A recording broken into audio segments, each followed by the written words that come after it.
ইসরায়েলকে থামতে ওআইসিকে সক্রিয় হওয়ার আহ্বান জামায়াতের। গাজায় নিরীহ মানুষের ওপর ইসরায়েলের নৃশংস হামলার প্রতিবাদে ফুঁসে উঠেছে মুসলিম বিশ্ব। সেই বর্বরতার প্রতিবাদে বিক্ষোভ ও উত্তাল ঢাকা রাজপথ।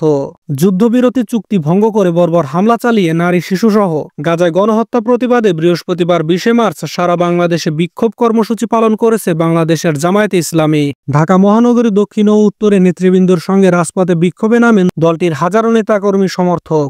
বাদজোহর জাতীয় মসজিদ বায়তুল মুকাররমের উত্তর গেটে সমাবেশ করেন জামায়াতে ইসলামী।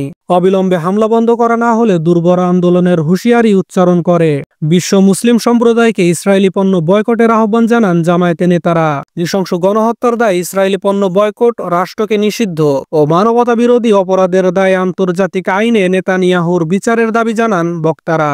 এছাড়া ওআইসির মাধ্যমে ফিলিস্তিনি সমস্যার স্থায়ী সমাধানেরও দাবি জানান তারা। চুক্তি ভঙ্গ করে ইসরায়েল তাদের ধ্বংস ডেকে এনেছে বলে উল্লেখ করেন জামায়াতে নেতারা। রক্তক্ষেকো নেতানিয়াহুর ধ্বংস এবার অনিবার্য। ঢাকা মহানগরীর দক্ষিণে আমির নুরুল ইসলাম বুলবুল ও সেক্রেটারি শরীফুল ইসলাম মাসুদ সহ বিভিন্ন স্তরের নেতাকর্মীরা এ সময় উপস্থিত ছিলেন।